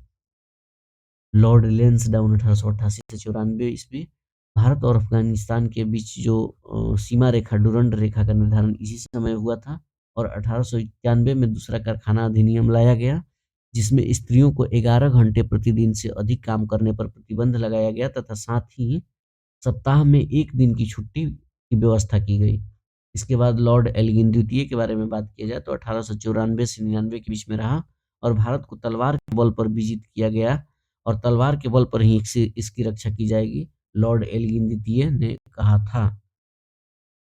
1895 से 98 के बीच में उत्तर प्रदेश, बिहार, पंजाब और मध्य प्रदेश में भयंकर अकाल पड़ा और इसके बाद आता है लॉर्ड कर्जन की बारी 1899 से 1905। इसके बाद देखें तो 20वीं सदी प्रारंभ हो चुका है। 1899 में कर्जन ने भारतीय टंकण यानी टाइपिंग और इसके बाद पत्र मुद्रा अधिनियम पारित कराकर अंग्रेजी स्वर्ण मुद्रा को भारत की कानूनी मुद्रा घोषित की गई। अंग्रेजी स्वर्ण मुद्रा को मुद्रा की कार्यक्षमता के आधार पर लॉर्ड कर्जन ने रिपन द्वारा स्थापित स्थानीय स्वशासन की प्रणाली किसके द्वारा लागू किया स्थापित किया गया था? रिपन के द्वारा।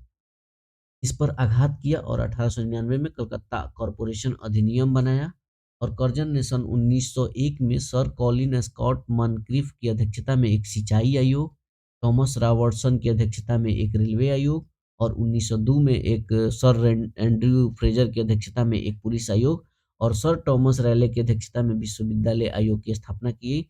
बहुत बहुत इंपॉर्टेंट है। कौन कौन सी आयोग का? सिंचाई आयोग का, रेलवे आयोग, पुलिस आयोग और फिर विश्वविद्यालय आयोग, सभी इसने कर्जन ने स्थापना किया है। 1904 ईस्वी में भारतीय विश्वविद्यालय अधिनियम पास किया गया। इसने सर एंटनी मैकडोनाल्ड की अध्यक्षता में एक अकाल आयोग का गठन किया और सैन्य अधिकारियों के प्रशिक्षण के लिए क्वेटा में एक कॉलेज की स्थापना की। प्राचीन स्मारक परीक्षण अधिनियम 1904 के द्वारा कर्जन ने भारत में पहली बार ऐतिहासिक इमारतों की सुरक्षा और मरम्मत की ओर ध्यान दिया।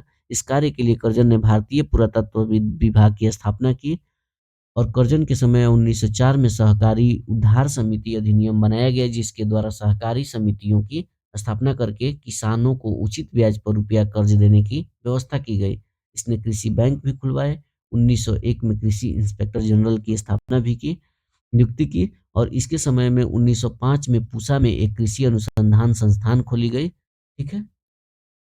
नेक्स्ट है कि अर्जन के समय ही पहली बार प्रत्येक प्रांत और केंद्रीय स्तर पर एक निदेशक के अधीन एक पृथक गुप्तचर विभाग की स्थापना की गई। एग्जाम व्यू से कर्जन बहुत इंपॉर्टेंट है। ठीक है।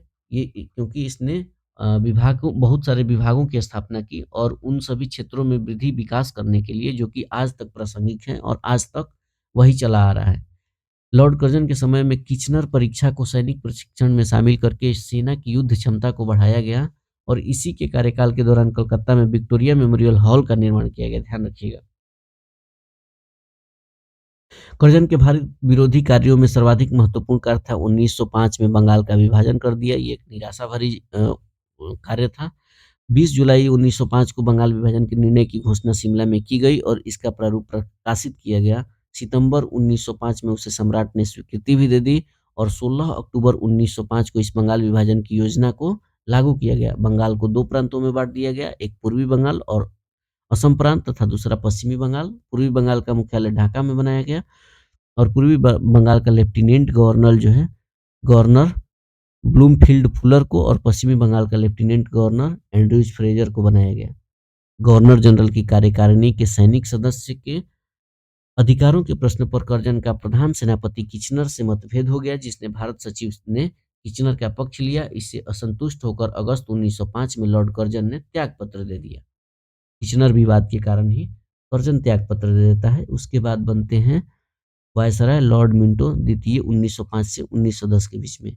इसके समय में आगा खां एवं सलीमुल्लाह खां के द्वारा ढाका में 1906 ईस्वी में मुस्लिम लीग की स्थापना की जाती है और 1907 में कांग्रेस के सूरत अधिवेशन में कांग्रेस का विभाजन हो जाता है।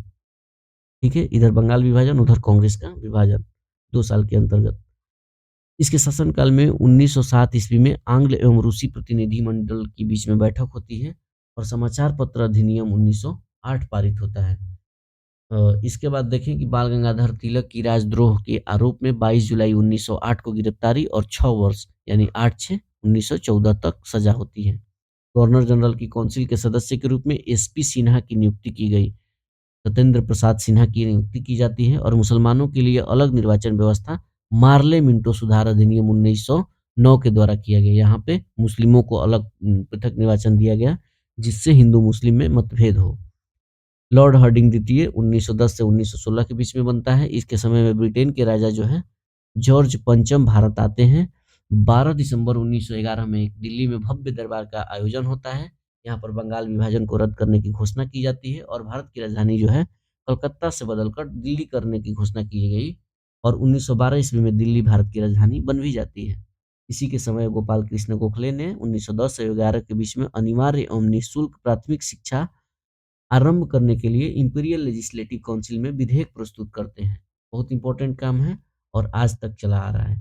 इसके बाद 23 दिसंबर 1912 को लॉर्ड हार्डिंग पर दिल्ली में बम फेंका गया और इसके लिए अनुशीलन समिति उत्तरदायी था। हार्डिंग बम कांड दिल्ली षड्यंत्र केस के रूप में प्रसिद्ध है और इसमें कुल 13 व्यक्तियों को अभियुक्त बनाया गया, जिसमें मास्टर अमीर चंद, दीनानाथ, भाई बाल मुकुंद, बलराज मैला, बसंत कुमार, अवध बिहारी को गिरफ्तार किया गया। इसमें 4 लोगों को फांसी हुई, 2 को 7 वर्ष की सजा मिली है। दीनानाथ जो था वो सरकारी गवाह बन गया और इसमें मुख्य भूमिका निभाने वाले रास बिहारी बोस जो है जापान भागकर सुरक्षित बच गए। इसी के समय में 28 जुलाई 1914 को प्रथम विश्व युद्ध प्रारंभ होता है। इसी के शासनकाल में फिरोज शाह मेहता ने बॉम्बे क्रॉनिकल और गणेश शंकर विद्यार्थी ने प्रताप का प्रकाशन किया। जो नील की खेती करने वाले कृषक थे, इसमें इसका दर्द को बखान किया गया है प्रताप टीका में। 1916 ईस्वी में लॉर्ड हार्डिंग को बनारस हिंदू विश्वविद्यालय का कुलाधिपति नियुक्त किया गया। इसके बाद लॉर्ड चेम्सफोर्ड बनता है 1916 से 1921 ईस्वी में। कांग्रेस के लखनऊ अधिवेशन में 1916 ईस्वी में कांग्रेस का एकीकरण हुआ और मुस्लिम लीग के साथ समझौता हुआ। 1916 ईस्वी में पूना में महिला विश्वविद्यालय की स्थापना होती है। ये सभी फैक्ट इंपॉर्टेंट हैं। इसके काल में 1917 ईस्वी में शिक्षा पर सैडलर आयोग यानी 1917 में सैडलर आयोग का गठन होता है शिक्षा पर सुधार के लिए और 20 अगस्त 1917 में सुधारों की घोषणा को मॉन्टेग्यू घोषणा के नाम से जाना जाता है। लोक सेवाओं की परीक्षा इंग्लैंड तथा भारत में एक साथ कराने की संस्तुति मॉन्टेग्यू चेम्सफोर्ड के रिपोर्ट के द्वारा की गई थी और इसी के काल में 1919 ईस्वी में रॉलेट एक्ट पारित हुआ जिसे काला कानून कहा जाता है। इसी के काल में 13 अप्रैल 1919 को जालियांवाला बाग हत्याकांड, अमृतसर हत्याकांड होता है और खिलाफत आंदोलन तथा गांधी जी का असहयोग आंदोलन भी इसी समय प्रारंभ हुआ। किसके टाइम में? लॉर्ड चेम्सफोर्ड के समय में। तृतीय अफगान युद्ध इसी के समय होता है। अक्टूबर 1920 में मानवेंद्र नाथ राय एम.एन. रॉय ने भारतीय कम्युनिस्ट पार्टी का गठन किया। इसके बाद बात करें लॉर्ड रीडिंग की तो 1921 से 1926 के बीच में रहा है। 1921 में मोपला विद्रोह हुआ, कहाँ पर? केरल में। इसके समय ही प्रिंस ऑफ वेल्स जो है नवंबर 1921 में भारत की यात्रा किए हैं और इस दिन पूरे भारत में हड़ताल का आयोजन किया गया। 5 फरवरी 1912 की चौरी चौरा कांड भी लॉर्ड रीडिंग के रीजन में ही हुआ, उत्तर प्रदेश के जो गोरखपुर जिले में है। उसके बाद गांधी जी ने अपना असहयोग आंदोलन वापस ले लिया। भारत ने में 1922 में इलाहाबाद में सिविल सेवा के परीक्षा शुरुआत हुई और विश्व भारती विश्वविद्यालय की स्थापना 1921 में रविन्द्रनाथ टैगोर ने पश्चिम बंगाल के शांति निकेतन में की जो 1922 ईस्वी में कार्य करना प्रारंभ किया। वर्तमान में यह एक केंद्रीय विश्वविद्यालय के रूप में कार्यरत है। नेक्स्ट देखें तो 1923 ईस्वी में चित्तरंजन दास और मोतीलाल नेहरू ने इलाहाबाद में कांग्रेस के अंतर्गत स्वराज पार्टी की स्थापना करते हैं। 1923 ईस्वी के चुनाव में इस दल को मध्य प्रांत और बंगाल में भी पूर्ण बहुमत मिलता है। 1925 ईस्वी में प्रसिद्ध आर्य समाजी जो राष्ट्रवादी नेता हैं स्वामी श्रद्धानंद, इनकी हत्या की जाती है। ये सभी हम इसलिए तेजी में बोल रहे हैं क्योंकि हमको वायसराय के बारे में जानना है, उसके कार्यकाल के बारे में जानना है, न कि इन सभी के बारे में। ठीक है, ठीक है।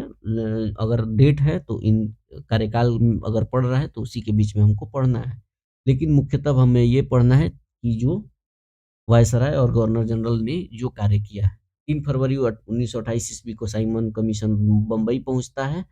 इसी के रीजन में लाला लाजपत राय की मृत्यु के बदले में भारतीय क्रांतिकारियों द्वारा दिल्ली के असेंबली हॉल में 1929 में बम फेंका गया। अब 1929 में ध्यान रखिएगा डेट को। लाहौर जेल में जतिन दास ने 13 जुलाई 1929 को भूख हड़ताल की और भूख हड़ताल के 64वें दिन 13 सितंबर 1929 को उनकी मृत्यु हो जाती है। भूख हड़ताल का कारण भारतीय और अंग्रेज कैदियों के बीच में व्यवहार में किया जाने वाला भेदभाव था। 1929 ईस्वी में कांग्रेस के लाहौर अधिवेशन में पूर्ण स्वराज का लक्ष्य निर्धारित किया जाता है और 26 जनवरी 1930 को स्वतंत्रता दिवस मनाने की घोषणा की जाती है। सविनय अवज्ञा आंदोलन इसी टाइम में शुरुआत होती है। 5 मई 1930 को गिरफ्तार कर लिया गया गांधी जी को और 25 जनवरी 1931 को वायसराय इरविन बिना कोई शर्त के उन्हें रिहा कर देता है ताकि वे राउंड टेबल कॉन्फ्रेंस में भाग ले सकें। 12 नवंबर 1930 को लंदन में प्रथम गोलमेज सम्मेलन हुआ। उस टाइम लॉर्ड इरविन ही भारत में वायसराय के रूप में कार्यरत था। इस सम्मेलन में कांग्रेस ने भाग नहीं लिया था। 4 मार्च 1931 को होने वाले गांधी इरविन समझौते पर हस्ताक्षर किया जाता है कि और सविनय अवज्ञा आंदोलन को स्थगित किया जाता है। वायसराय भवन वर्तमान में जो राष्ट्रपति भवन है, इसमें रहने वाले पहले व्यक्ति जो है लॉर्ड इरविन है, बहुत इंपॉर्टेंट है। इस भवन के निर्माण में 17 वर्ष लगे थे और 1931 में इसका उद्घाटन हुआ। इस भवन का वास्तुकार सर एडविन लुटियन और हर्बर्ट बेकर थे। नेक्स्ट बात करें तो लॉर्ड वेलिंगटन 1931 से 36 के बीच में रहते हैं। इनके समय में लंदन में 7 दिसंबर से 1 दिसंबर 7 सितंबर से 1 दिसंबर 1931 तक द्वितीय गोलमेज सम्मेलन का आयोजन होता है। इस सम्मेलन में कांग्रेस ने भाग लिया है। कांग्रेस प्रतिनिधित्व गांधी जी ने किया है और दूसरे सम्मेलन में जो है इनकी असफलता जो है गांधी जी ने 3 जनवरी 1932 को भारत आकर कर दी। दोबारा असहयोग सविनय अवज्ञा आंदोलन को प्रारंभ करते हैं। 16 अगस्त 1942 में रैमजे मैकडोनाल्ड ने विवादास्पद सांप्रदायिक पंचायत की घोषणा की। इसमें जो दलित थे, इनको भी हिंदुओं से अलग मानकर इनके प्रतिनिधित्व देने को कहा गया और दलित वर्गों के लिए अलग निर्वाचक मंडल का प्रावधान किया गया। गांधी जी बहुत दुखी हुए और इसे हटाने के लिए आमरण उपवास प्रारंभ कर दिया और अंत में एक समझौता किए हैं, जिसे पुनः समझौता कहते हैं। इसमें दलित वर्गों के लिए साधारण वर्गों में ही सीटों का आरक्षण किया गया। पुनः समझौता 24 सितंबर 1932 को होता है। 17 नवंबर से 24 दिसंबर 1932 तक लंदन में तृतीय गोलमेज सम्मेलन का आयोजन हुआ। कांग्रेस ने इसमें भी भाग नहीं लिया और बिहार में 1934 ईस्वी में भयंकर भूकंप आया था। भारत सरकार अधिनियम 1935 पास किया गया। इस अधिनियम में द्वैध शासन को समाप्त करके प्रांतीय स्वायत्तता की शुरुआत की जाती है। लॉर्ड वेलिंगटन जो हैं, इन्होंने कांग्रेस में बम्बई अधिवेशन जो 1915 में हुआ था, उसमें हिस्सा लिया। इस अधिवेशन की अध्यक्षता सत्येंद्र प्रसाद सिन्हा ने की थी। इसकी अध्यक्षता कौन किए थे? सत्येंद्र प्रसाद सिन्हा।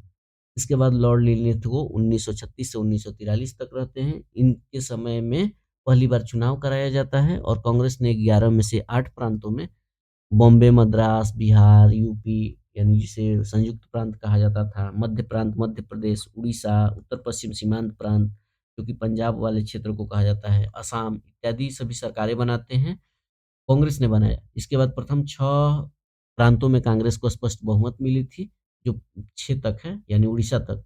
इसके बाद बंगाल, असम, उत्तर-पश्चिम सीमा प्रांत, पंजाब और सिंध में कांग्रेस को पूर्ण बहुमत नहीं मिली थी।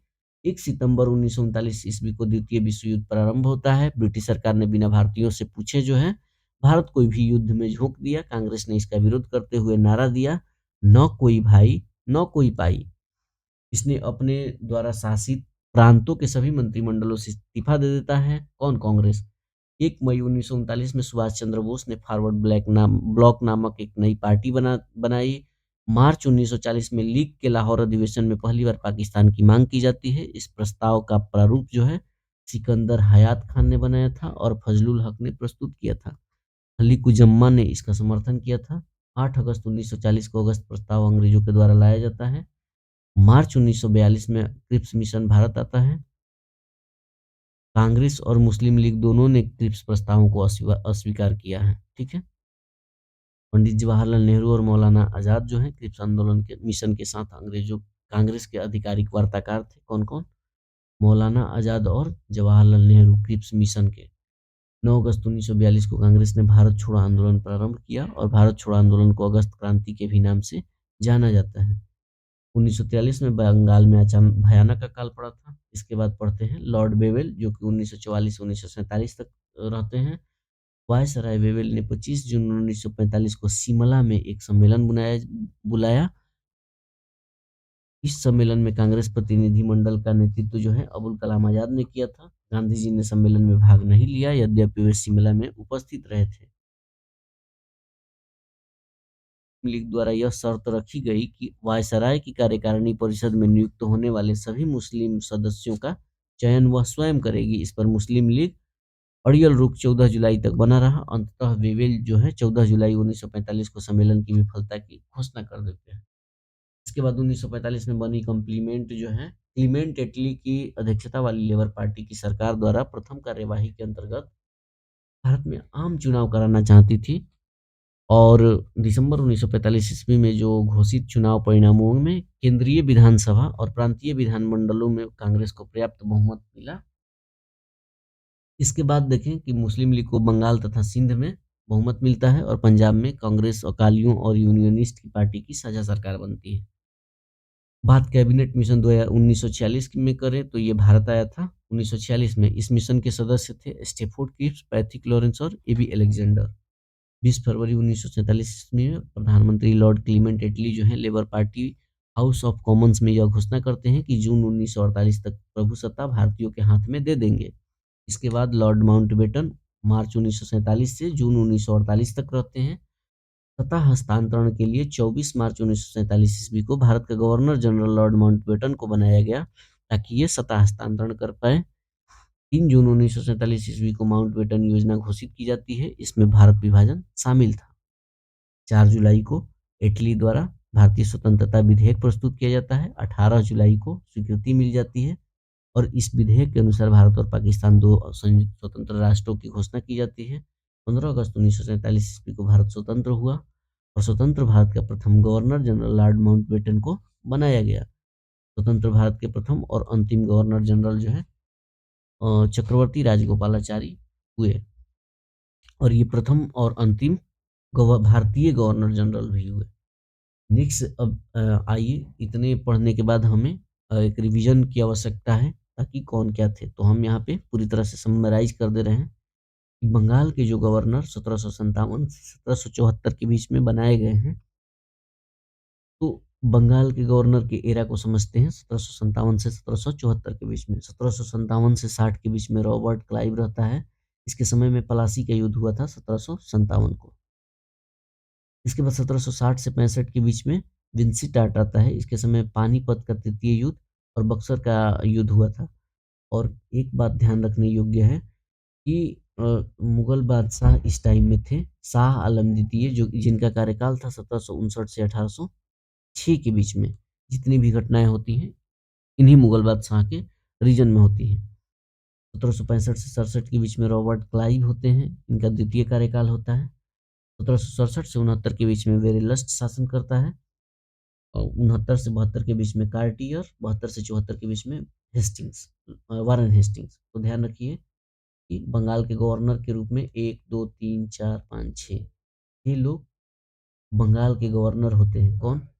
रॉबर्ट क्लाइव, प्रिंसी टॉड, फिर रॉबर्ट क्लाइव, वेरेलस्ट और कार्टियर और वारेन हेस्टिंग्स। इसके बाद गवर्नर जनरल पे आते हैं। तो गवर्नर जनरल 1773 से 1833 के एरा तक चलता है।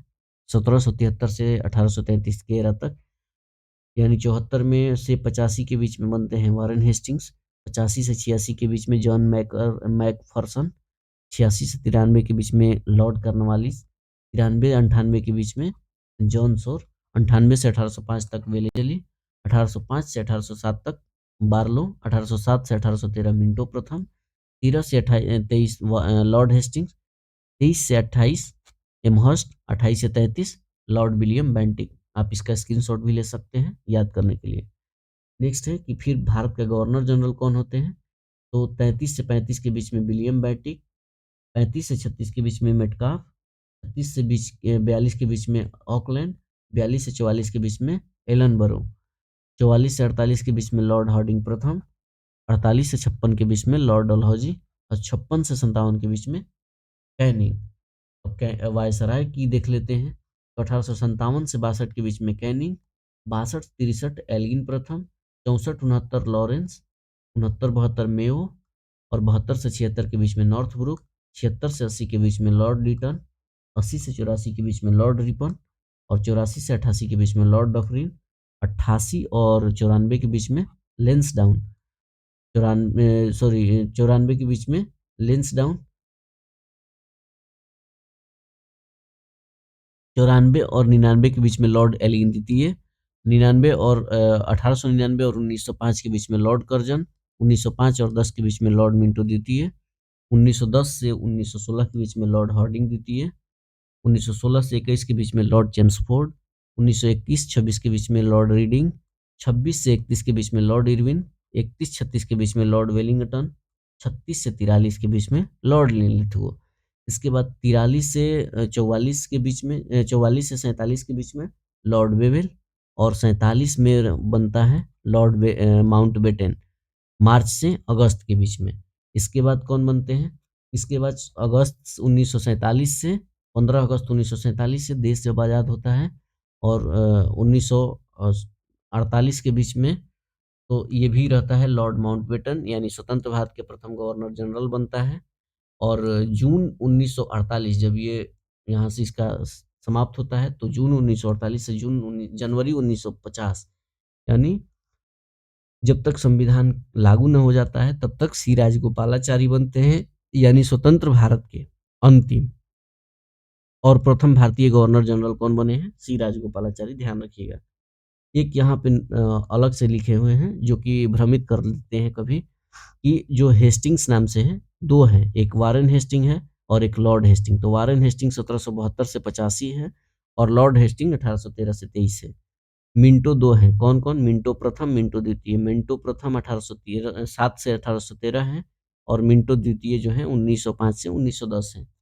हार्डिंग है हार्डिंग प्रथम, हार्डिंग द्वितीय। तो 1844 से 48 है प्रथम और द्वितीय है 1910 से 1916। एल्गिन प्रथम, एल्गिन द्वितीय। तो 1862 से 63 एल्गिन प्रथम है और 1894 से 1899 एल्गिन द्वितीय है। वेरेलस्ट हैं और एमहर्स्ट हैं। तो वेरेलस्ट है जो है 1767 से 69 के बीच में और एमहर्स्ट हैं 1823 से 1828 के बीच में। तो ये हमारा एपिसोड यहीं पे समाप्त होता है।